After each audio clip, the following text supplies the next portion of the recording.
Bangladesh road transport অথরিটির BRT এর অনুমোদন ছাড়াই রাজধানী ঢাকাসহ দেশের বিভিন্ন অঞ্চলে মহাসড়কে চলছে ডাবল ডেকার বিলাসবহুল স্লিপার বাস।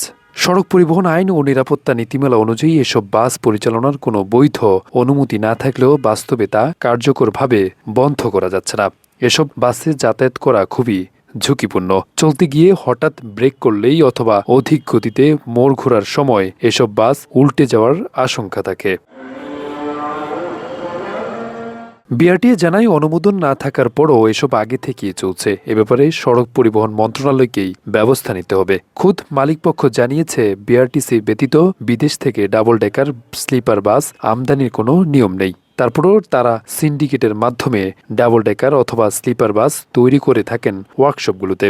তবে বাসগুলোর নম্বর প্লেট কিন্তু সাধারণ বাসেরই। অভিযোগ রয়েছে, তদারকি না থাকায় শুধু ডাবল ডেকার বাস নয়, বিআরটি এর সাথে যোগসাজশ করে একটি নম্বরে 3 থেকে 4টি বাসও চলাচল করে। বাংলাদেশে বৈধভাবে ডাবল ডেকার বাস আমদানি করা হয় ভারতের অশোক লেল্যান্ড থেকে। এই বাসগুলো সাধারণত বিআরটিসিতে চলাচল করে।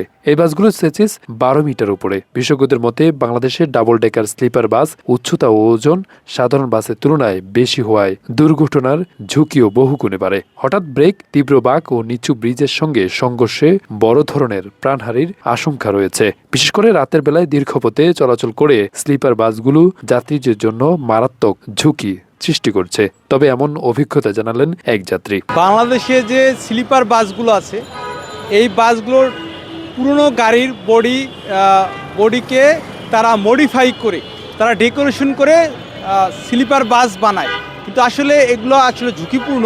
অন্যদিকে একই নম্বরে একাধিক দূরপল্লার বাসে ব্যবহার করার অভিযোগ পাওয়া গেছে। বিশেষ করে ডাবল ডেকার বাসগুলোর বেশিরভাগই বিকল্প নম্বর প্লেট দিয়ে চলছে। এর নৈপথ্যের কারিগর একটি শক্তিশালী সিন্ডিকেট ও বিআরটি এর কতিপয় দুর্নীতিবাজ কর্মকর্তা। সিন্ডিকেট সদস্যদের মাধ্যমে একটি সেসিস আমদানি করার সাথে সাথে এই সেসিস নাম্বার প্লেট তৈরি করা হয়, অথচ সাধারণ এই বাসটি তৈরি করা হয় ডাবল ডেকার স্লিপার বাস।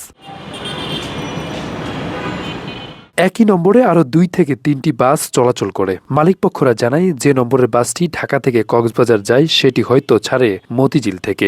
একই নম্বরের আরেকটি সাধারণ দূরপাল্লার বাস উত্তরাঞ্চলের উদ্দেশ্যে গাবতলী হয়ে মহাখালী থেকে ছাড়ে। এমন অনিয়ম বিআরটিএ ও পুলিশ ছাড়া কেউই ধরতে পারে না।